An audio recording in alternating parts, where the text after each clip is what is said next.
نحمده ونصلي على رسوله الكريم اما بعد اعوذ بالله السميع العليم من الشيطان الرجيم بسم الله الرحمن الرحيم وإذا سألك عبادي عني فإني قريب اجیب دعوت الداعی اذا دعانی فلیستجیبوا لی وليؤمنوا بی لعلهم یرشدون۔ حضرات ذی وقار، کل کی مجلس میں ان دعاؤں کا تذکرہ کیا تھا جس کے متعلق رسول اللہ صلی اللہ علیہ وسلم نے منع فرمایا کہ مسلمان کو ایسی دعا نہیں کرنی چاہیے، اور کچھ دعائیں ایسی ہیں جو مسلمان کو کرنی چاہیے، اور بدقسمتی سے ہمارے معاشرے کے اندر خصوصاً جس معاشرے میں میں اور آپ رہتے ہیں یہاں اس بات کا تصور بھی نہیں ہے۔ ہم ایک دوسرے کو گالی تو دے سکتے ہیں، ایک دوسرے کو بد دعا دے سکتے ہیں، ایک دوسرے کی غیبت کر سکتے ہیں، ایک دوسرے پہ بہتان لگا سکتے ہیں، دعا نہیں دے سکتے۔ جبکہ کسی کو گالی نکالنا، نبی صلی اللہ علیہ وسلم نے فرمایا کہ مسلمان کو گالی نکالنا فسق ہے، یعنی یہ بہت بڑا گناہ ہے۔ اور اسی طرح اگر خدا نخواستہ ہم کسی کی غیبت کرتے ہیں، جسے ہم اپنی زبان میں چغلی کہتے ہیں، اگر کسی کی غیبت کرتے ہیں تو اللہ فرماتے ہیں اَيُحِبُّ أَحَدُكُمْ أَن يَأْكُلَ لَحْمَ أَخِيهِ مَيْتًا فَكَرِهْتُمُوهُ وَاتَّقُوا اللَّهَ۔ کیا تم میں سے کوئی اس بات کو پسند کرتا ہے کہ اس کا بھائی فوت ہو جائے تو اس کی لاش کو نوچ نوچ کے کھائے؟ فَكَرِهْتُمُوهُ، یقیناً تم ناپسند کرو گے۔ تو کہا وَاتَّقُوا اللَّهَ، پھر اپنے مسلمان بھائی کی غیبت کرنے سے بھی اللہ سے ڈرو۔ تو اگر خدا نخواستہ ہم کسی پہ بہتان الزام لگاتے ہیں جو اس میں نہیں ہے، صرف اپنی ذہنی تسکین کے لیے کہ تاکہ چونکہ میرا دشمن ہے یا میں اسے پسند نہیں کرتا، اس لیے اس کے متعلق آج سیاسی اور مذہبی طور پہ یہ دونوں گناہ اتنے عروج پہ ہیں کہ ہم میں سے ہر شخص پہلے تو دوسرے کے عیب تلاش کرتا ہے کہ اس کے اندر کوئی عیب ملے۔ حالانکہ مجھے اور آپ کو یہ بات سوچنی چاہیے کہ میں اگر دوسرے کے عیوب کو تلاش کر رہا ہوں تو میں گناہوں سے پاک ہوں؟ کیا میرے اندر کوئی عیب نہیں ہے؟ بہادر شاہ ظفر نے ایک بڑا خوبصورت شعر کہا، کہتا ہے نہ تھی جب گناہوں پہ اپنے نظر، رہے ڈھونڈتے لوگوں کے عیب و ہنر، پڑی جب گناہوں پہ اپنے نظر نگاہوں میں کوئی برا نہ رہا۔ جب تک انسان دوسرے کے گناہوں پہ نظر رکھتا ہے اپنا احساس ہی نہیں ہوتا میں کیا ہوں۔ آج ہم لوگوں کے گناہ تو گنتے ہیں کہ فلاں یہ فلاں یہ فلاں یہ، لیکن کبھی میں نے یا آپ نے سوچا ہے کہ میں کیا ہوں، میرے اندر کون کون سی غلطی ہے؟ اور پھر اگر خدا نخواستہ کوئی شخص کسی پہ الزام لگاتا ہے، وہ گناہ اس میں نہیں ہے یا وہ غلطی اس نے کہیں نہیں کی، تو کہا ان الذین یرمون المحصنات الغافلات المؤمنات لعنوا فی الدنیا والآخرہ۔ جو کسی ایسے شخص پہ، مرد ہے یا عورت، اس پہ بہتان لگاتا ہے وہ اس میں نہیں ہے، فعلیہ لعنت اللہ، اس پہ اللہ کی لعنت ہے، ساری مخلوق کی لعنت ہے، العیاذ باللہ۔ نبی کریم صلی اللہ علیہ وسلم بلکہ قرآن میں یہ بات آئی کہ ایسا شخص جو ہے اسے 80 کوڑے لگاؤ اور اس کے متعلق سٹیمپ لگا دو، اس کی کبھی بھی شہادت قبول نہیں کی جائے گی۔ لیکن اس گناہ کو گناہ تصور ہی نہیں کرتے۔ آپ دیکھیں اسلام نے ہمیں مسلمان کا مسلمان پر حق 6 حق ہیں. سب سے پہلا حق یہ ہے کہ جب مسلمان ملے تو اسے سلام کہو. سلام ایک دعا ہے کہ تم پہ سلامتی ہو. اللہ رب العزت نے اپنے حبیب کریم صلی اللہ علیہ وسلم کی زبان مطہرہ سے ہمیں یہ حکم دیا. حق وہ ہوتا ہے جو ادا ہونے سے ہوتا ہے، فارمیلٹی سے نہیں. اس کے لیے حکم ہے. نبی کریم فرماتے ہیں صلی اللہ علیہ وسلم، اگر ایک شخص آپ کے پاس آتا ہے، سلام نہیں کرتا اور بات شروع کر دیتا ہے، اس کی بات ہی نہ سنو جب تک وہ سلام نہ کرے. نبی کریم نے فرمایا جب 2 مسلمان ملتے ہیں، آپس میں ایک دوسرے کے متعلق دعائیہ کلمات نہیں کہتے السلام علیکم اور وہ اس کا جواب نہیں دیتا وعلیکم السلام، جو اللہ نے فرشتے مقرر کیے ہیں وہ تعجب کرتے ہیں کہ یہ کیسا مسلمان ہے، اس کی زبان سے دوسرے کے لیے دعا ہی نہیں نکلی. تو اللہ نے قرآن کریم میں یہ بات فرمائی وَإِذَا حُيِّجْتُمْ بِتَحِيَّةٍ فَحَيُّوا بِأَحْسَنَ مِنْهَا أَوْ رُدُّوهَا. جب تمہیں کوئی تحیہ کہتے ہیں اچھے کلمات کے ساتھ کسی کو مخاطب کرنا. سب سے اچھا کلمہ کون سا ہے کہ انسان دوسرے کو کہے تم سلامت رہو، السلام علیکم، اور کہا اس کے جواب میں اسے بہتر جواب دو. اگر بہتر نہیں دے سکتے تو کم از کم اتنا تو دو. اور پھر دیکھیں جب میں کسی کو گالی نکالوں، ایک تو میرے اوپر گناہ چڑھے گا، زبان گندی ہوگی، اور اس کا قرض مجھ پہ چڑھ جائے گا جو میں نے دوسرے کو گالی دی.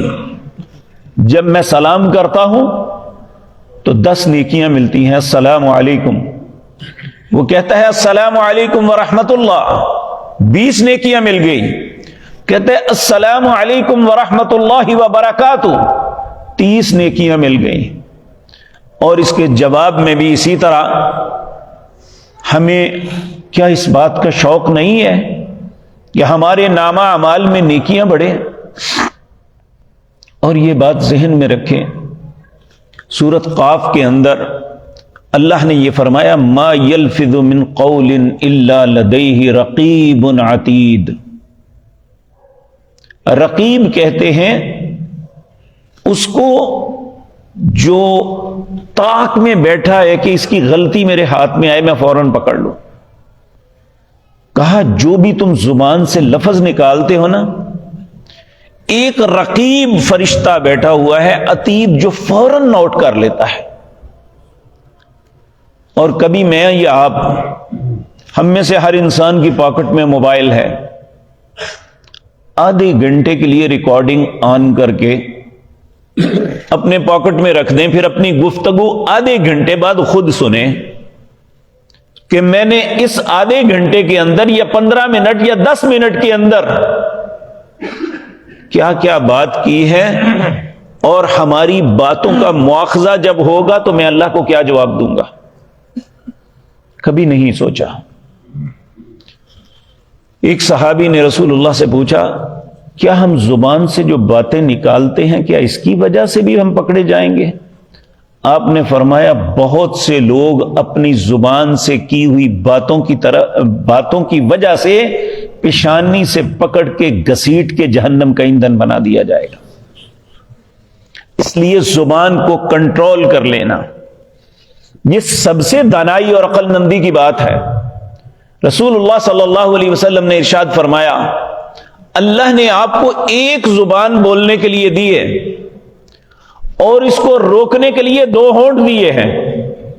اگر یہ اچھا بولتی ہے تو بولنے دو، اگر غلط بولتی ہے تو دونوں ہونٹوں سے اسے دبا دو، اسے روک لو، وگرنہ یہ تمہاری بربادی کی سبب بن جائے گا.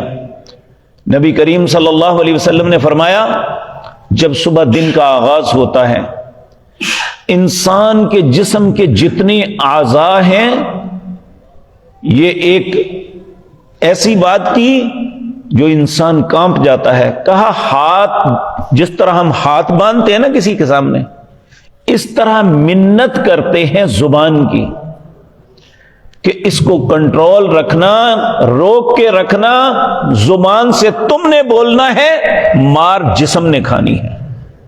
اور ایسا ہی ہوتا ہے، زبان سے کی ہوئی بات پہ کسی نے زبان کو نکال کے نہیں مارا، اس کے جسم کو مار کھانی پڑتی ہے۔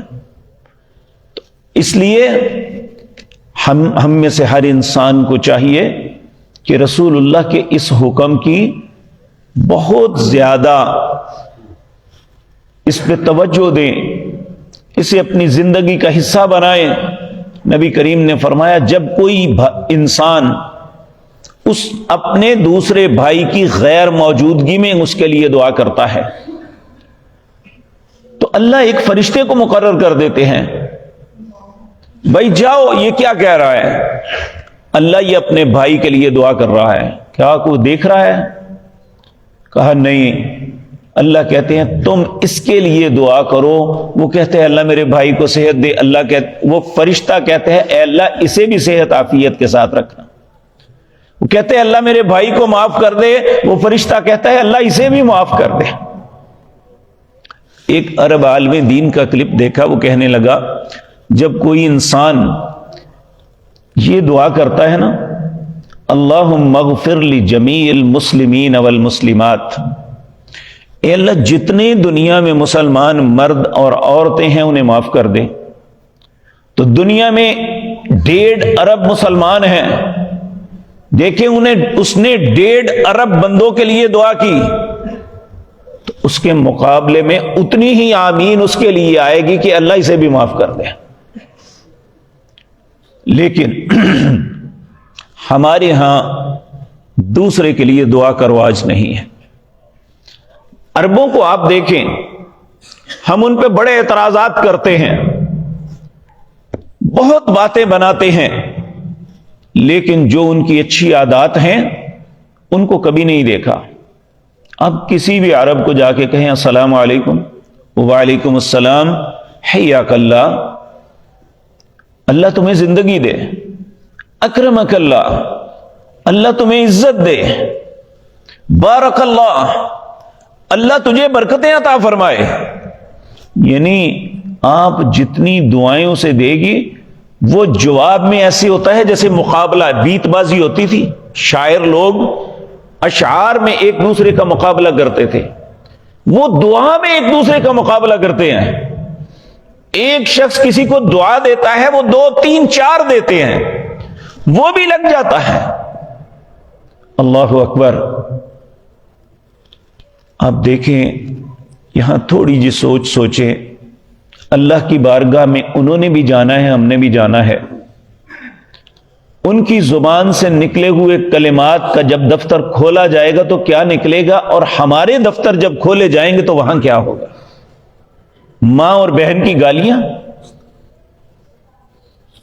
ہم لڑتے ہیں تب بھی گالی، پیار سے بلاتے ہیں تب بھی گالی،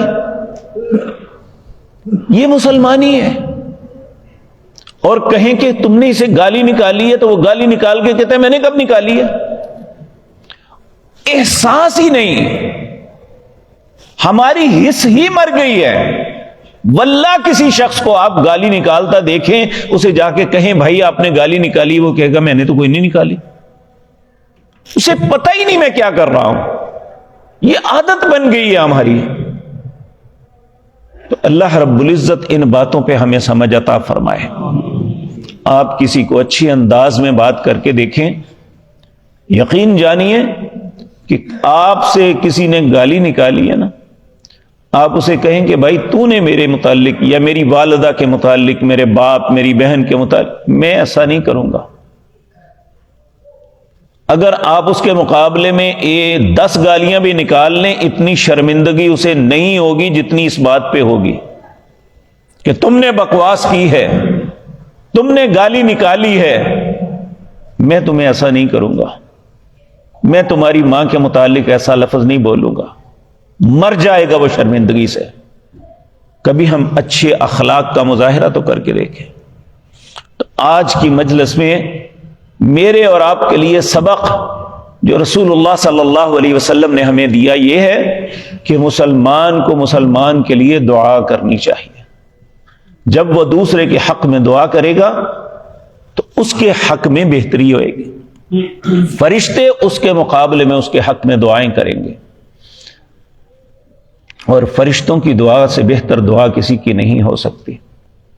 اللہ یہ باتیں مجھے اور آپ کو سمجھنے اور ان پہ عمل کی توفیق عطا فرمائے. اقول قولی ھذا واستغفر اللہ.